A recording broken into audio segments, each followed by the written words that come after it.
money markets are paying 5% or something like that. I'm going to put all my money in them, right, Chris? That's the question.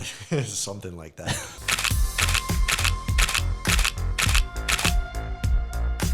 Welcome to It's All Money, the show about teaching you how your life intersects with money. We like to say get financial confidence for your hip pocket. One thing to learn today to feel like you can carry around with you and know a little bit more about what's happening either in the market, in your budget. And I'm joined today by one of the co-founders of Sonoma Wealth Advisors, Chris Sipes. Thanks for having me, Dan. We are in the Sonoma Wealth Advisors conference room in Sonoma, just off the Sonoma Square. Chris is a CFP, a certified financial planner. He is an AIF, an accredited investment fiduciary. He's also BA, which stands for badass. That's off the grid kind of certification, but it's true. Yeah. Well, thank you. Tell me more about me. trying to make him uncomfortable. Yes. So it's working. Chris, when I knew you were going to join the show, I had a couple things I wanted to talk to you about. One of them is I'm hearing that, I'm knowing that money markets or short-term treasuries, instruments of that nature are paying 5% is what I'm hearing from people. So a very common question is, should I just put everything there? Right. So I wanted to have a discussion today and find out why they're paying that and if that's a good idea for someone. Yeah, sounds great.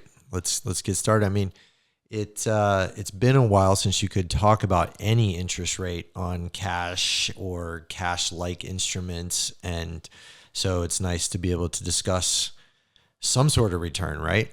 Yeah, I mean, they were up, they're down, and I'm coming at this I'm the host of the show, and I'm sort of like the real feel.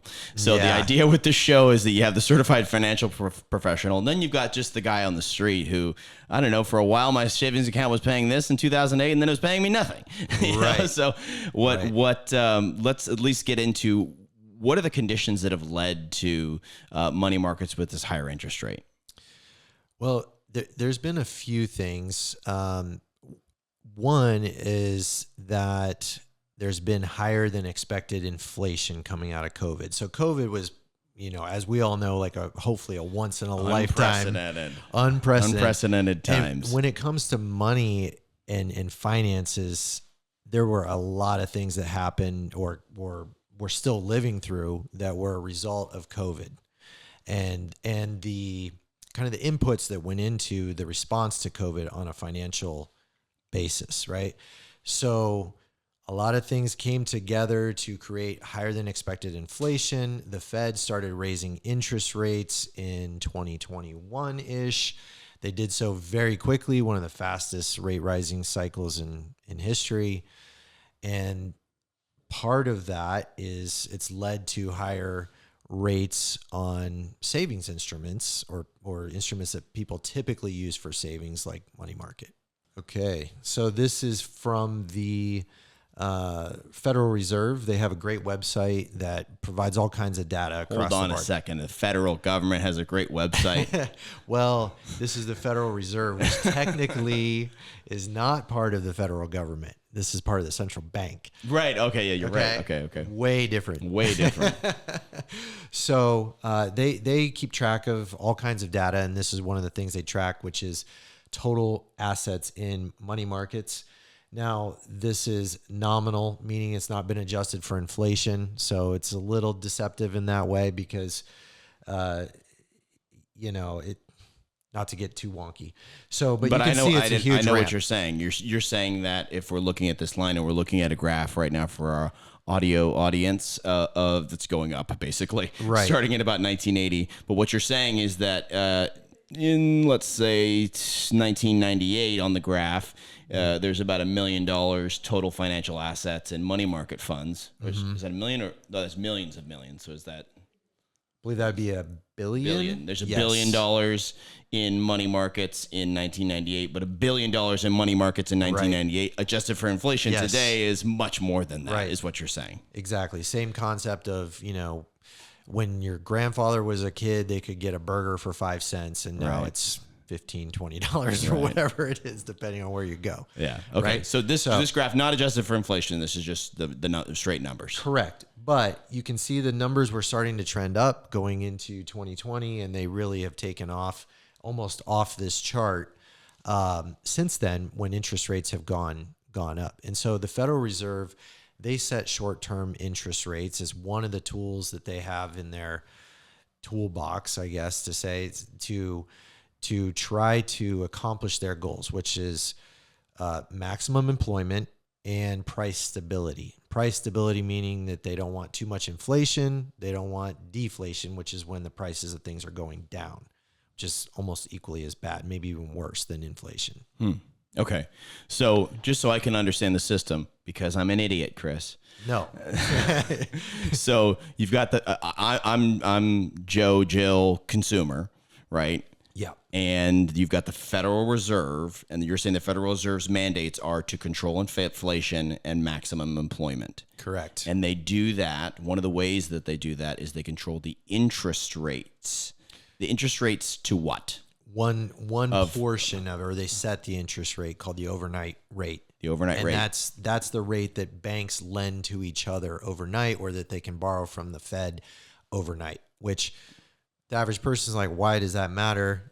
Well, there's a lot of money moving around the system all the time to cover different obligations. You know, banks and the global financial system, you can kind of think of it as like the lubricant for the global financial system. And the Fed, along with other central banks around the world, they kind of control how quickly or slowly that lubricant goes through the system. Okay, so you've got the Fed is overnight rate of, let's just say at the time of this recording on June 10th, 2024, 7% overnight rate between themselves and a bank. And then when you, as me, Joe Jill consumer, go to that bank to get a mortgage, they charge me 7.5, and that bank makes the 0.5. Right? Is that the macro? Yes. Numbers are off, but directionally correct. Yes. Probably a lot higher. Well, it would be more like their overnight rate might be like 4%, and they're charging you 7%. Right. Okay. Right. Okay. I cut them a much better deal than actually is the case. Yeah. Exactly. So for most of recent history, and I'm talking about really since the great financial crisis in 2008, that rate was 0 to 0.25%.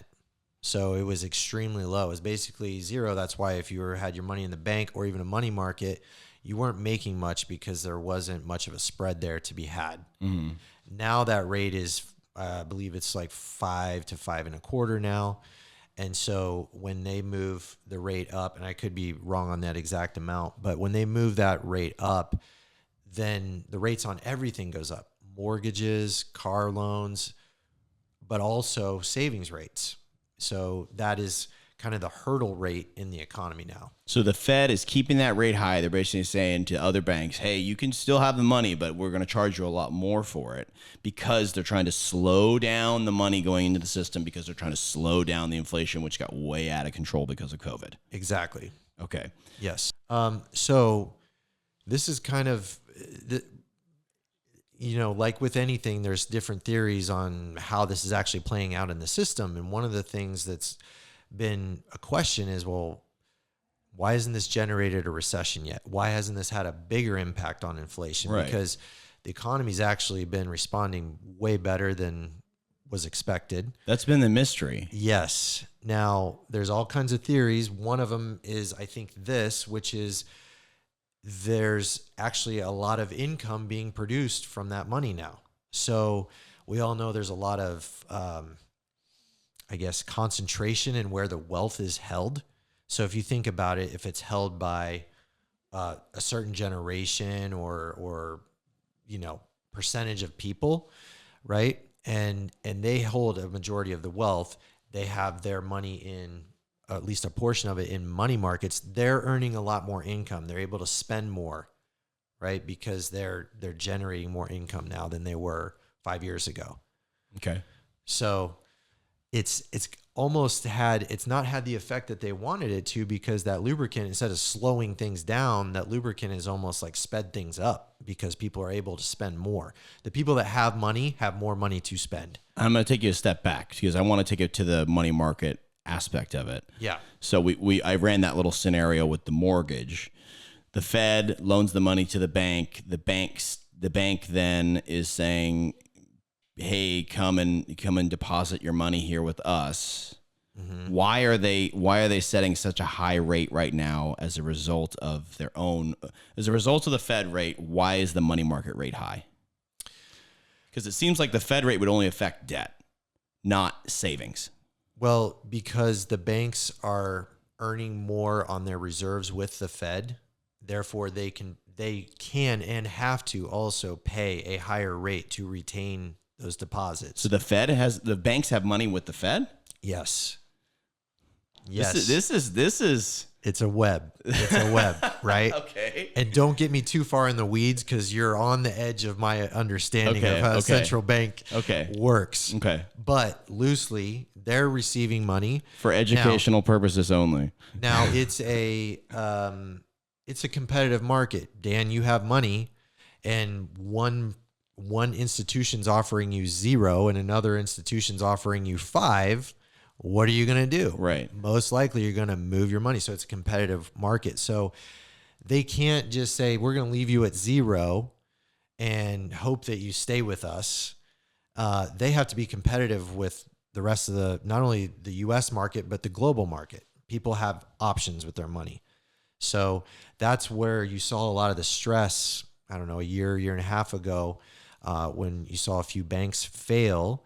People were pulling their money out of the banks very quickly to go into higher paying instruments, right, that they felt were a better option for them. It drained money out of the banks to the point where people were getting concerned about it. That snowballed on itself, right? So it's a competitive market. So that's why they have to pay a higher rate. If they're receiving more, it's like any other commodity. Money is just a commodity, right? Mm-hmm. And so if your wholesaler is making more, you're going to expect, to be making more as well, right? The reason why I went to that is that because you're talking about the amount of interest being generated by the money market funds themselves. Mm-hmm. It sounds like the Fed is trying to cut the money supply by raising the interest rate. But it also sounds like then the banks are responding by saying, fine, we're going to have high interest rates. And they're almost saying, we don't need you. Am I wrong there? Because you've got, it's like they're creating their own little system instead. That was fine. We've got our people in this money, and they're generating money this way instead of borrowing it from the Fed. Is that wrong? Well, it feels like they're insulating themselves from needing to be reliant on that interest, that overnight rate. Yeah, I mean they're still trying to make money from other avenues, whether it's loans or fees or anything else. But also, when you have interest rates higher, like mortgages, for example, what's more attractive, a 7% mortgage or a 3% mortgage? Right. So they can't lend out as much at 7% as they could at 3%. There's just not as much demand for it. The price is so much higher. So, so there's a push and pull there, and also they have to lend to people that they feel they can get the money back from. Right. So it kind of limits how much they can go that route. Interesting. So the graph we're looking at right now, this is estimates of interest income generated by money market funds. Right. In 2007, looks like about in between 100 and 200 billion. And then as we move into the 2010s, it's zeros. and this barely this registering. The source for this is Crane data. Yeah, and this was Adeta Kushi, I think is how you pronounce her name. And so that's where this chart was sourced from. But yes, so the opposite of what's happening now is that central banks lower rates to try to goose the economy, like we saw in the great financial crisis. That's why you saw all those years of next to no returns in things like money markets, because if you think of building a house and you've got to put in a foundation, the interest rates that the Fed and other central banks around the world set, that's the base rate for everything. So if they raise that, then the price of money is going up. If they lower it, the price of money is going down.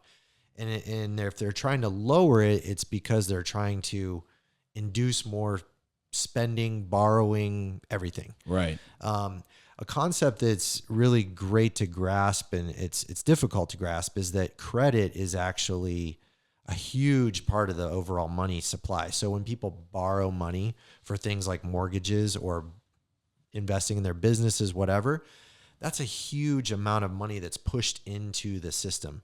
Actually, much more than the physical money that you and I spend on credit cards and such, or debit cards, I should say. So the amount of money that's created by credit, more credit is created when they lower interest rates. The price of money is coming down. Interesting. Okay, because I remember this. I remember having a savings account at a blue and yellow bank that got gobbled up by Chase, being like, "Yeah, sweet, 4%." Right? Yeah. And then I remember it going down to point oh oh one oh oh oh oh oh whatever it was, and just thought, oh well, that'll never. That's probably why that bank went under, right? Right. And then here we are again. 13, 18 years later, 17 years later. Yeah, something like that. And we're back up. They're back up. And so this number here, is that 24? Is that last year? 1, 2, 3. So in 2024, by this graph, nearly $300 billion income generated just by money sitting there in 5%-ish money market funds. Right. Exactly. So it's a lot more income being generated. And so, it's had the effect of slowing down things like mortgages and business investment because it's a lot more expensive to do so. Right. But it's also had the effect of speeding up spending on items through people that have money. Well, if you think about, let's just take the profile of the person that's either got no mortgage, or has had a mortgage since when interest rates were low, right?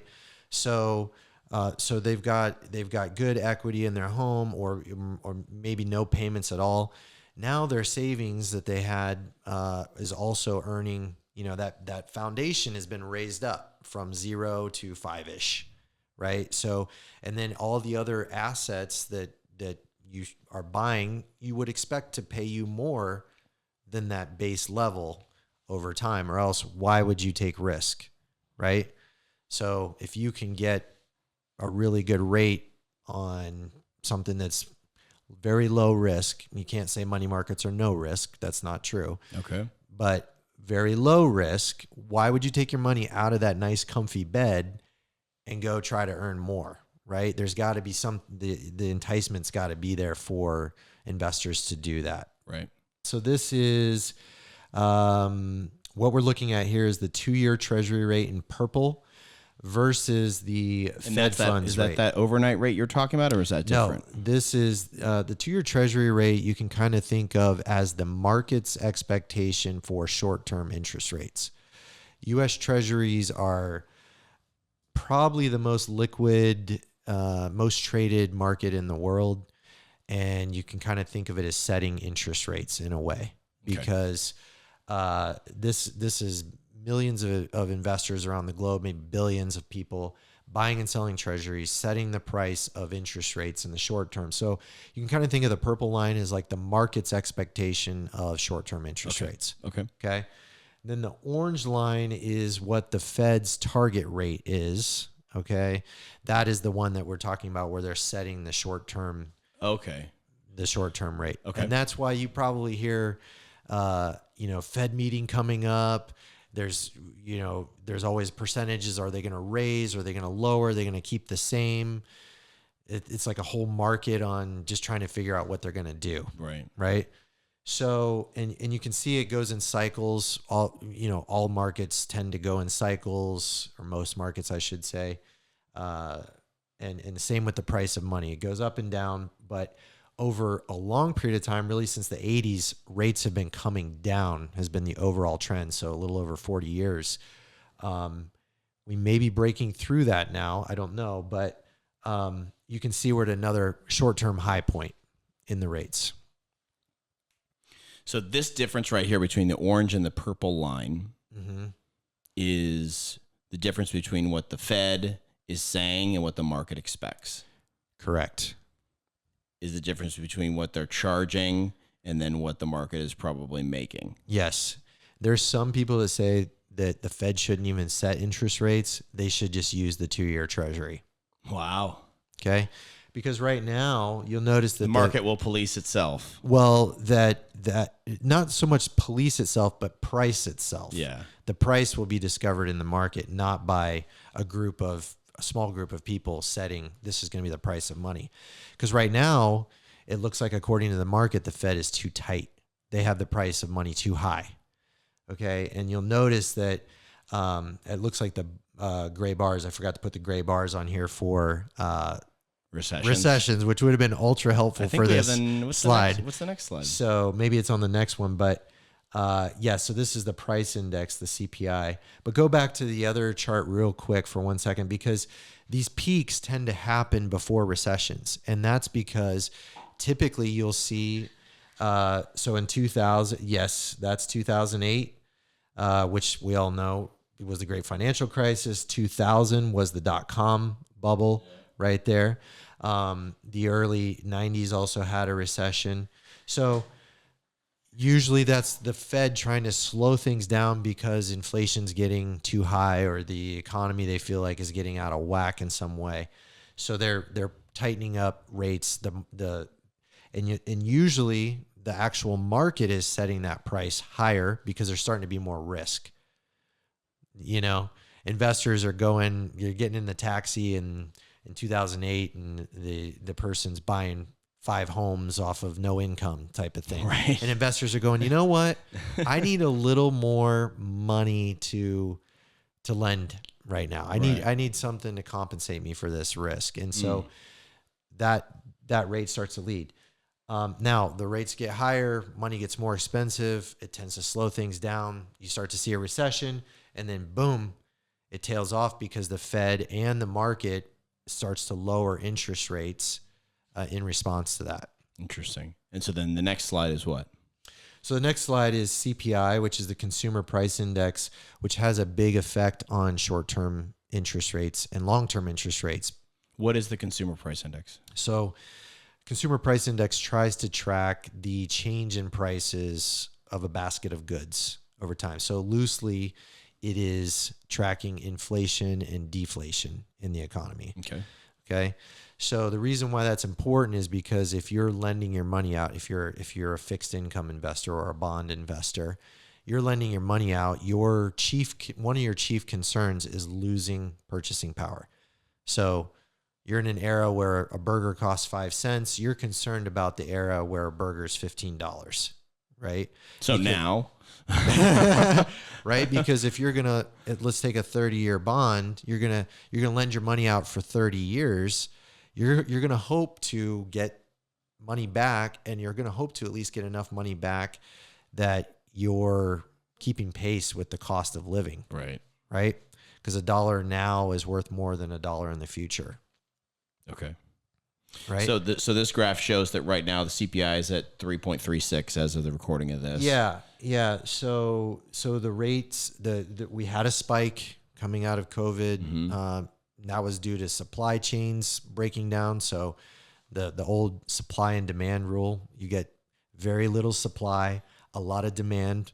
We all had money raining down on all of us, right? Not going on trips, whatever. So we had a whole lot of demand, not much supply, drove the price up of everything, right? So we're coming off of that now, and interest rates are starting to normalize, they say, which is basically stop moving so much. And so this is a big determinant of, people say, well, can I just leave my money in money markets forever? I don't know. Probably not a great idea, because those rates can change daily, and if interest rates start coming down, you're not gonna get that high rate, and also you need to be able to keep pace with inflation over time. I think that's my question, and that's the question of this episode: is should you do that? Should you? I mean, it seems to make all the sense in the world. You just put it in something that's 5%. That's a decent return, and then when it starts slowing, I'll just get out of it. It'd be so easy. Right. But what would be the harm in doing something like that? What are you missing by not being in the market right now, or not being somewhere else? Well, I forget who said this, but I thought it was a great saying, is that you want to date money markets CDs, Treasuries. You want to date like low risk, right? There's still risk there. And the risk is a hidden one. And that is that you lose your purchasing power over time. So, I mean, I think we can all conceptualize that, you know, if your ancestor back in 1900 had just left their money in a savings account versus investing in risk assets, which now that you're inheriting it, which are you better off, right? Especially if it's sat that whole time. So there's hidden risks to it, right? And it can be a good decision for a type of money, like if you need it for emergencies, you know, because it's liquid. It's liquid. It's liquid. It's considered to be pretty safe, you know, but it's not what you want to do with your long-term money if you want to try to keep pace with growth and inflation over time. And as we saw in one of the earlier charts, I mean, it evaporates like that. I mean, it's this. We didn't see bars of 5% for, you know, for years and years. Right. It's there and then it's gone. Yeah, and I think in general, it's good to take a balanced approach to investing your finances. Should you have some here? Probably, yeah. But you should also have some elsewhere, you know, and having a good balance is going to help reduce your risk. Anytime you get all your money in one area, you're in a very risky position, even if it isn't something that is low risk. Is it? I mean, you've said that a couple times. Low risk, no risk. It's not no risk. Right. What is the risk? If I've got it, you know, sitting in one of the big banks, what is the risk? Well, I would say most people seem to equate risk with losing money, right? And the reason why it's low risk is because you usually don't see that money losing, you know, off the principal, right? But what you don't see is the money losing purchasing power. You don't see the fact that you missed out on growth that you might have had from being invested. So if it's 1990 and I have $100 and I leave it in a checking account for 20 years, that $100, which could have bought 100 McDonald's burgers in 1990, can now only buy 5. And yes, and I could have put it in Apple and made whatever. Right. That kind of what you're saying? Yes. That's what I'm saying. McDonald's is going to get all up in my business. This is the second episode I've read. It's such a good example, though. Yes. Yeah. All right, I got it. I think I understand. Okay. You tracking? Did I miss anything? Was there a question I missed? You know, I think, let's see. I think we got everything. So to sum it up, what you're saying is date the money market, you know, consider and engage yourself with longer term thinking. Date and or have it tagged for certain goals for your money, right? If it's a very short term goal, you can't take any risk in losing it or much risk in losing it because, again, they're not considered, you know, no risk. Right. But if you need to take very little risk with money, then that makes sense. But if it's money you're not planning to use for a long time, you can take some risk with it. It's probably not the greatest place for it, no matter how much it's paying. Because, again, that base is a base for everything. It's a base for borrowing. It's a base for saving. It's also a base for expected returns on risk assets. This content was produced by Fermata Advisors, LLC, an SEC-registered investment advisor. DBA, Sonoma Wealth Advisors.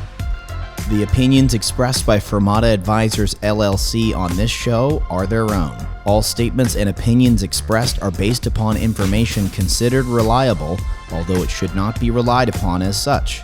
Any statements or opinions are subject to change without notice. Information presented is for educational purposes only and does not intend to make an offer or solicitation for the sale or purchase of any specific securities, investments, or investment strategies. Investments involve risk and, unless otherwise stated, are not guaranteed. Information expressed does not take into account your specific situation or objectives and is not intended as recommendations appropriate for any individual. Viewers and listeners are encouraged to seek advice from a qualified tax, legal, or investment advisor to determine whether any information presented may be suitable for their specific situation. Past performance is not indicative of future performance.